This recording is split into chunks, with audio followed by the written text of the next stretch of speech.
Halo, selamat malam Sobat Kriminal. Balik lagi sama aku Iska. Di podcast kali ini, aku mau menceritakan salah satu kejadian paranormal experience yang dialami sama aku, mas aku, dan para sepupu aku. Seperti yang udah aku ceritain sebelumnya di podcast yang berjudul Historical, kalau mama aku itu kan punya 3 saudara kandung, dan masing-masing anak dari saudara mamah ini atau keponakan mamah ya, atau sepupu aku juga lah ya, itu ada beberapa yang sensitif juga. Nah, di cerita kali ini semua sepupu aku, termasuk aku sendiri dan mas aku itu melihatnya atau merasakannya. Jadi langsung aja kita mulai ke ceritanya. Kejadian ini terjadi sekitar tahun 2007 atau 2008 lah. Aku lupa persisnya itu tahun berapa. Pokoknya ini udah kejadian lama banget. Saat itu lagi ada acara akikahan salah satu sepupu aku yang baru lahir, yaitu anak pertama dari om aku. Semua keluarga kumpul di sana, di rumah om aku ini. Nah, aku nih ceritanya di sini masih SD, sekitar kelas 4 atau kelas 5 mungkin. Acara akikahan ini mulainya pagi. Aku lupa jam 10 itu udah selesai atau belum acaranya. Intinya yang aku inget ya acara akikahannya tuh pagi. Nah, karena aku, Mas Isan, dan keempat sepupu aku ini pada waktu itu masih bocah atau anak-anak lah, jadi kita semua disuruh duduk di teras samping rumah, biar kalau lagi bercanda-canda atau ketawa dan lain-lain itu nggak berisik dan nggak ngalangin orang jalan. Soalnya kalau kita duduk di teras depan rumah pasti kan ngalangin orang buat lalu lalang kan. Makanya kita disuruh duduk di samping rumah om aku. Yang mana di samping rumah om aku ini jarang banget buat orang itu lalu lalang. Ya paling orang lewat tuh cuma buat naruh piring bekas atau cuma sekedar nongkrong buat nyari udara segar, karena kebetulan di pemandangan depan dari samping rumah aku ini kebon, jadi enak gitu kalau ada angin semilir. Oh iya, aku sampai lupa, jadi sebenarnya aku nih mau jelasin gimana detail lokasi rumah om aku ini. Ya anggaplah bentuk rumah om aku persegi panjang. Jadi ada sisi yang memanjang dan ada sisi yang lebih pendek. Nah, di bagian samping kanan dan kiri itu sisi yang panjangnya, sedangkan di bagian depan dan belakang itu sisi yang pendeknya. Pada saat itu, di tahun 2007 atau 2008-an, di sekitar rumah om aku itu masih dikelilingi kebun dan semak-semak, nggak kayak sekarang yang udah diganti sama rumah-rumah penduduk. Di bagian sisi rumah sebelah kiri itu rumah tetangga. Terus di bagian belakang rumah, aku lupa itu kebun atau rumah tetangga. Kayaknya sih rumah tetangga, pokoknya kayak nempel gitulah ke rumah tetangga. Soalnya udah lama banget, jadi aku lupa-lupa inget. Terus di bagian depan sama samping kanan yang aku dan para sepupuku pakai buat duduk-duduk itu depannya kebon. Jadi yang aku inget di sana banyak pohon nangka, pohon pisang, terus ada beberapa pohon rambutan, sama semak-semak sih yang agak lumayan tinggi di sekitar pohonnya itu. Semak-semaknya sebenarnya nggak terlalu banyak, cuma ya ada sisi yang tingginya gitu. Dan di dekat rumah om aku juga ada salah satu pohon yang besar banget, bahkan lebih besar dan lebih rimbun daripada pohon beringin. Katanya sih pohon ini udah berpuluh-puluh tahun, pokoknya udah lama banget sampai pohonnya tuh jadi besar. Nama pohonnya itu pohon kumpi. Aku juga nggak tahu itu sejenis pohon apa, Tapi orang-orang sekitar atau warga penduduk di sekitar rumah om aku itu nyebutnya pohon kumpi. Nah, balik lagi ke inti cerita. Posisi aku, Mas Isan, sama keempat sepupu aku ini ada di samping kanan rumah. Dimana yang udah aku jelasin tadi, di sisi sebelah kanan rumah itu pemandangan depannya adalah kebun. Di saat itu kita semua lagi bercanda-canda nih, lagi ketawa, terus ngobrol-ngobrol. Terus aku mulai ngerasa kayak hawanya itu gak enak. Padahal waktu itu belum terlalu siang, paling sekitar jam 11-an. Karena aku ngerasa hawanya gak enak, aku spontan bilang, serem juga ya kalau misalnya malam-malam gelap, pasti serem ini kebun. Terus gak lama kemudian salah satu di antara kita, aku lupa siapa, pokoknya ada yang bilang, ada apa itu di depan? Dekat pohon pisang. Ya sontak kita semua nanya dan nyari dong yang dimaksud itu apa dan di mana. Ada apa sih? Ada apaan? Di mana? Terus dijawab, itu di situ, di tengah semak-semak, dekat pohon pisang.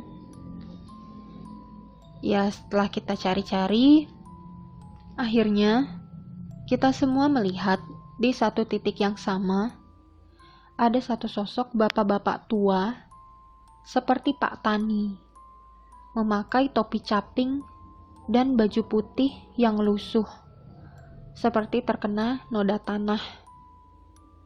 Hanya setengah badan yang kita lihat, karena bagian pinggang ke bawah itu ketutup sama semak-semak. Kita awalnya ngira kalau bapak itu adalah orang biasa, tapi kita juga bingung. Masalahnya yang kita lihat itu tampilannya ya kayak orang pada umumnya.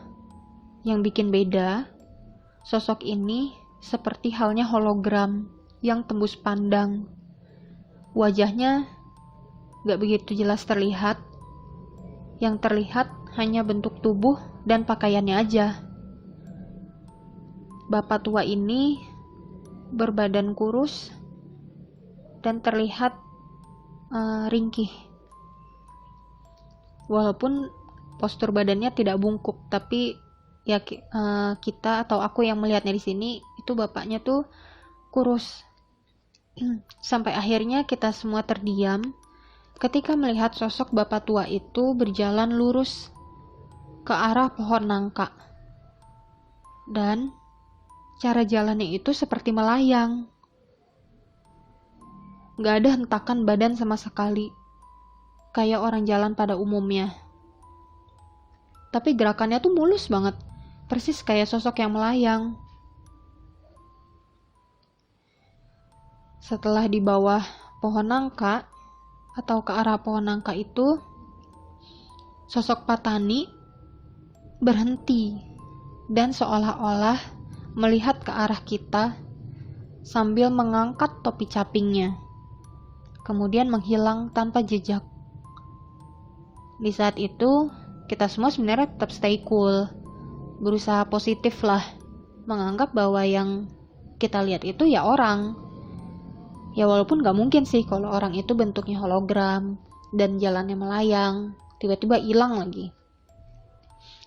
Yang bikin gak mungkin lagi, jalannya ya kayak melayang, kayak halnya kalian ngelihat orang yang lagi main skateboard atau pakai sepatu roda, itu kan jalannya mulus banget, cepet dan melayang. Jadi nggak ada hentakan kakinya. Kalau misalkan orang jalan biasa itu kan ada hentakan kaki. Jadi badannya tuh kelihatan naik turun kan. Nah ini tuh benar-benar jalannya tuh mulus banget, kayak orang lagi pakai sepatu roda dan jalannya agak cepat. Yang bikin kita aneh, ya nggak mungkin sosok bapak-bapak tua itu pakai sepatu roda atau pakai skateboard jalan, sedangkan di kebun itu bagian tanahnya ya ada batu-batuan, kerikil, jadi kalau pakai roda pun nggak akan lancar jalannya.